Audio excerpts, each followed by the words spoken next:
தெரிந்து கொள்ளப்பட்டவர்களாக இருக்கிறீங்க. அல்லேலூயா. இந்த உலகத்தில் கோடிக்கணக்கான ஜனங்கள் இருக்கிறார்கள். கோடிக்கணக்கான ஜனங்கள் இருந்தாலும் அவர்களை எல்லாம் தேவன் தெரிந்து கொள்ளவில்லை. அவருடைய பார்வை, அவருடைய நினைவு உங்கள் மேல் இருக்கிறதுனால நீங்கள் பாக்கியவான்களாக இருக்கிறீங்க. அது ஒரு பெரிய பாக்கியம்.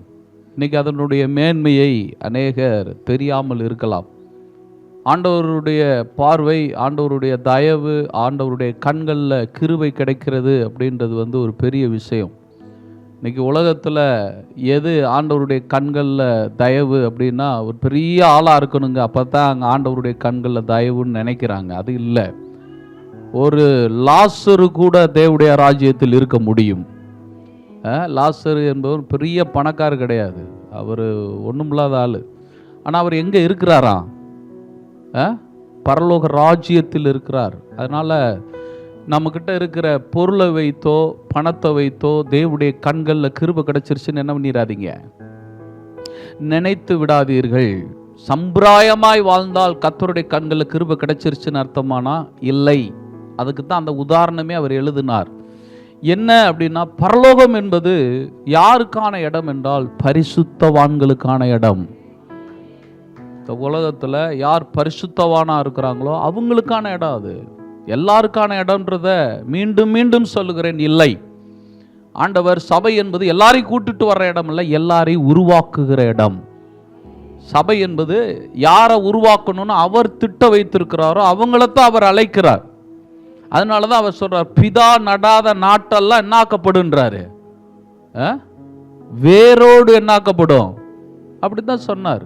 அதனால சபை என்பதை தேவன் ஏன் ஏற்படுத்தினார் என்றால், நம்ம எல்லாரையும் அவருடைய ராஜ்யத்திற்கு சொந்தமான ஆளாக மாற்றுவதற்காக கர்த்தர் நம்மை தெரிந்தெடுத்திருக்கிறார். அல்லேலூயா.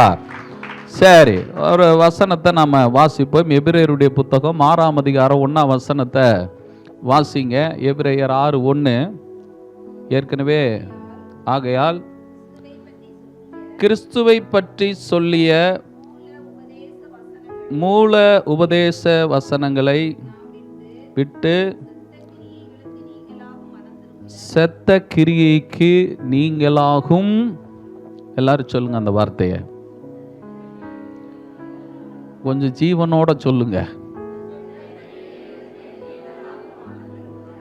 சரி, இப்போ மனம் திரும்புதல் அப்படின்னா நம்ம ஒன்று மனசில் நினச்சிருக்கிறோம். என்ன நினச்சிட்டோம்? எனக்கு இதுக்கு முன்னாடி நான் இயேசுவை தெரியாமல் இருந்தேன், இப்போ என்ன தெரிஞ்சிருச்சு, இயேசுவை தெரியும். அதனால் நான் இப்போ என்ன ஆயிட்டேன், மனம் திரும்பிட்டேன்னு நம்ம சொல்கிறோம். இல்லைங்களா? நம்மளுடைய பார்வையில் எது மனம் திரும்புதல்? இயேசுவை ஏற்றுக்கொண்டாலே என்னதான் மனம் திரும்புதல் தான் அப்படின்னு நம்ம நினைக்கிறோம். ஆனால் பைபிள் அப்படி என்ன பண்ணலை, சொல்லலை. செத்த கிரியைகளுக்கு நீங்களாகிறதுக்கு பேர் தான் மனம் திரும்புதல்.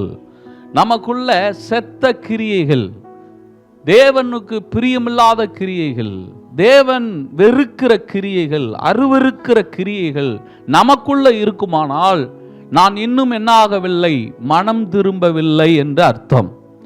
அப்போ நான் எனக்குள்ள செத்த கிரியைகள் காணப்படுமானால் தேவன் என்னை பார்த்து தான் சொல்லுகிறார், நீ மனம் திரும்பு என்று. அப்போ இந்த உலகத்தில் இருக்கிற மனிதர்களிடத்துல போய் நீங்கள் மனம் திரும்புங்க அப்படின்னு சொன்னால் அதனுடைய அர்த்தம் அவர்கள் என்ன எடுத்துக்கொள்கிறார்கள் என்றால், நான் இதை விட்டுட்டு இதை என்ன பண்ண சொல்கிறாங்க, கும்பிட சொல்கிறாங்க, அதை விட்டுணுமா, நாங்கள் இயேசுவத்தை என்ன பண்ணணுமா, கும்பிடணுமா அப்படின்னு சொல்கிறாங்கன்னு எடுத்துக்கொள்கிறார்கள். ஆனால் பைபிள் அப்படி சொல்லலை. மனம் திரும்புதலுக்காக என்னை ஏற்றுக்கொள்ளுங்கள் என்று சொல்லுகிறார்.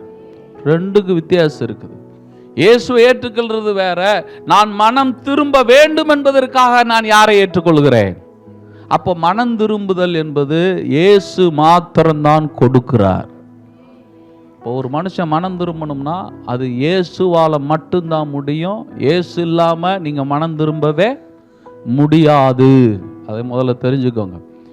அப்போ நிறையா பேர் இயேசு வந்துட்டாரு, ஆனால் என்ன பண்ணல, அவங்க இன்னும் மனம் திரும்பலையே அப்படி நம்மளுக்கு அடுத்த ஒரு கேள்வி வரலாம். அப்படின்னா என்ன அர்த்தம் தெரியுங்களா?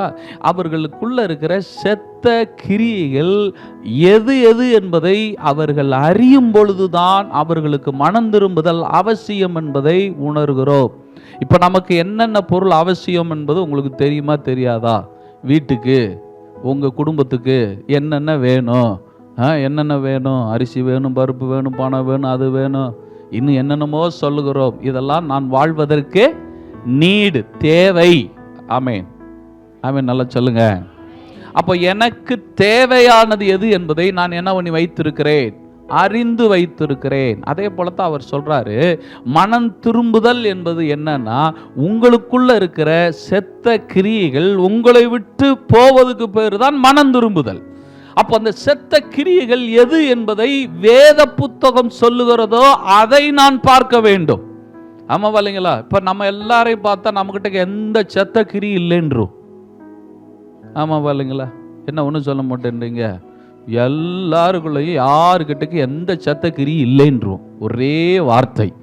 ஆனால் செத்த கிரியைகள்னா என்னன்றது எனக்கு என்ன பண்ணணும்? தெரியணும்.